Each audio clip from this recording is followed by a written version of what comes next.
Hi friends, குழந்தைங்களுக்கு என்னென்ன snacks கொடுத்துட்றேன்னு பார்க்கலாம். ஃபஸ்ட்டு மார்னிங் வந்து நட்ஸ் ஜூஸ் தான் போட்டுவிடுவேன். ரெட் பனானா போட்டுட்டு நட்ஸெல்லாம் ஊற வச்சு 1/2 கிலோ ரெட் பனானா போட்டு காலையில் மார்னிங் பிரேக்ஃபாஸ்ட் அதான் கொடுப்பேன். அடுத்து ஒரு நாள் பீனட் லட்டு, அதுக்கு பீனட்டும் எள்ளும் நாட்டு சக்கரை அதெல்லாம் மிக்ஸ் பண்ணி ஒரு லட்டு மாதிரி பண்ணி கொடுப்பேன். அடுத்து ஜாகர் பிஸ்கட் வந்து சொல்லத்தில் அதில் மாவு வச்சு பிஸ்கெட் பண்ணி கொடுப்பேன். ஒரு நாள் அதை ஸ்டோர் பண்ணி வச்சுக்கிட்டேன். 2 பாப்பாவுக்கும் அது கொடுத்துக்கிடுவேன்.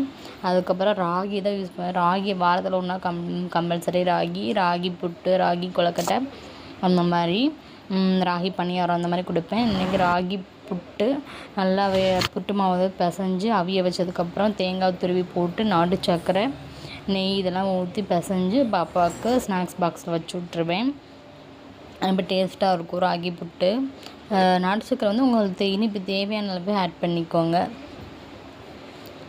அடுத்து ஒரு நாள் பன்னீர் வீட்டிலேயே செஞ்சு, அது ஹோம்மேட் பன்னீர் முந்தின நாள் நைட்டு செஞ்சு வச்சுட்டு மார்னிங் போகையில் தோசை தவாவில் போட்டு நெய் விட்டுட்டு ரோஸ் மாதிரி பண்ணி கொடுத்து விட்டுருவேன்.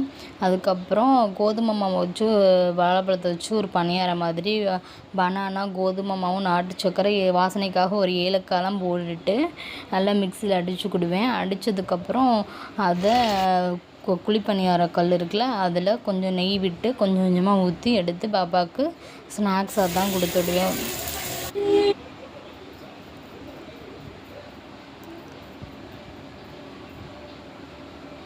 அடுத்து ஒரு நாள் வந்து பிஸ்கெட் தான், கோதுமை மாவை வச்சு இன்னொரு பிஸ்கெட் மாதிரி பண்ணி கொடுப்பேன். இல்லைன்னா மக்கானா ஒரு நாள் பொரிச்சு கொடுப்பேன். டைம் இல்லைன்னா மக்கானா தான், இல்லைன்னா ஃப்ரூட்ஸ் ஏதாவது வச்சு கொடுத்துருவேன். அதில் மக்கானாவை நெய் விட்டுட்டு மக்கானா போட்டு நல்லா ட்ரை ரோஸ்ட் பண்ணிவிட்டு பொரியிற அளவுக்கு பொரிச்சிட்டு போட்டு கொடுத்துருவேன். அடுத்து இது கோதுமை மாவு பிஸ்கெட் தான். கீ பட்டர் போட்டுட்டு நாட்டு சர்க்கரை, கோதுமை மாவு, வெண்ணிலா எசன்ஸ் கொஞ்சம் ஊற்றி நல்லா மிக்ஸ் பண்ணிவிட்டு பிஸ்கெட் பதத்து லைட்டாக பால் ஊற்றி பிசைவேன். பால் ஊற்றி பிசைஞ்சிட்டு அது குட்டி குட்டி ரவுண்டாக எடுத்துக்கிடுவேன். நம்மகிட்ட இந்த ஓவன் கிடையாதுனால கடாயிலே வச்சு ஒரு பாத்திரத்துலேயே ஒரு தட்டில் வச்சு ப்ரீ ஹீட் 10 நிமிஷம் பண்ணி அதுக்கப்புறம் குட்டி குட்டி உருண்டையாக வச்சு 20 to 25 மினிட்ஸ் பேக் பண்ணுவேன். நம்ம டேஸ்டான ஹெல்த்தியான ஹோம்மேட் பிஸ்கெட் ரெடி ஆகிடும்.